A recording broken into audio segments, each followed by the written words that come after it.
Alright, guys, today I want to tell you the story that happened to me, kind of to finish up on what I started last week, as far as, telling story-wise. Now, this ain't really what you would call a story. A story is something that someone makes up, for the most part. Well, traditional stories. This is a true event. I would lay my hand on a stack of Bibles and swear to on my life that this is 100% true. And I am a God-fearing person. Around 1994, 1995, I was a real young lad, I guess you would say. I was about 15, 16 years old. My sister had gotten married and had moved up to Ohio. Well, she left me her 1978 Oldsmobile Cutlass with a 350 rocket in it. There's only a couple of drawbacks to the car. One, it loved gas, and two, it had limousine tint on both windows, the passenger and driver side. Oh yeah, and the back was limousine tinted too.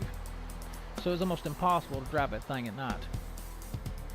Well, getting on with the story. A friend of mine had been working down at Firestone for, I think it was 4 shifts, because it went 4 on, 3 off, 3 on, 4 off. Or 3 on, 4 off, 4 on, 3 off. Yeah, I think that's it. Anyway, he had pulled 4 in a row, and he was mighty tired. But still, there was a bunch of girls that used to live up and around where we could drive to, and so that's what we was doing. They came up, we filled her up with gas, and drove around all night. Till finally, around 3 o'clock in the morning, we decided to pull off on the side of the road and try to get some sleep. I didn't want to go home at that point because my mom and dad would have killed me for waking them up at that time of the night. And plus, I don't even know why we didn't go to my cabin, but I had a cabin in the mountain at that point too.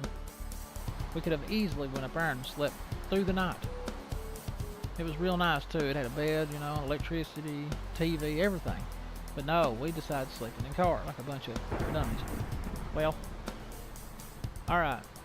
So, we pull off up where there's no houses in any direction, so that we wouldn't be aggravating nobody.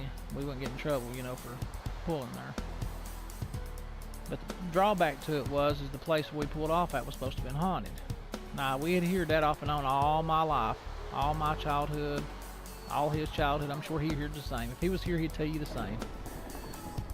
Now, we pulled off there, and you barely had enough room to get off the road before there's a drop-off on the passenger side.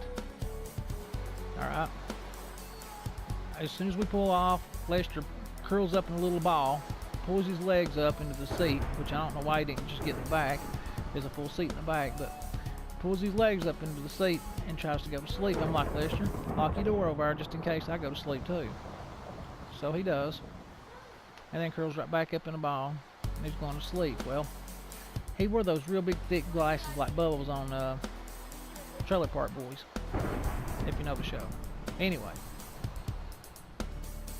about 3:12, 3:13, right in that area, this bird screams out real loud. I mean, this is, I assume it's a bird. Now, I don't know that it was a bird. Now, I shouldn't say that because I have no idea what it was. I just assumed it was one of them big blue cranes that used to fly through just every once in a while you'd see. Anyway, I remember thinking how odd it was for a bird to scream at that time of night. Well,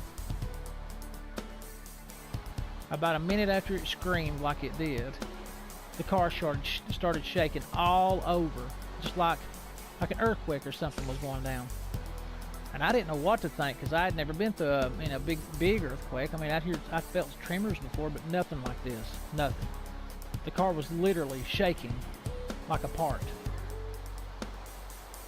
About 5 seconds went past of it doing just that, moving up and down, almost bouncing, and it stopped.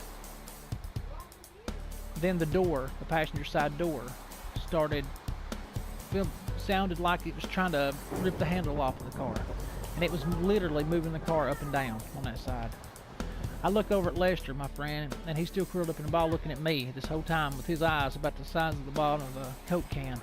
I'm like, you ain't moving, are you, Lester? To see if it was him trying to, which I know in the back of my mind, he couldn't have possibly caused all that vibration in the car. So anyway, he says no, and I turn the key on and floor the car to get out of there as quick as I can. Well, as I get about a half a mile down the road, I realize, wait a minute, something bad could have been wrong with whoever was doing that. You know, it could have, somebody might have needed help or something. Why did I do that without finding out for sure who it was or what it was? You know, I'm not a kid. I mean, I can handle this. So I turn the car around. We go back up there, and I park with the headlights exactly facing to where we was parked at.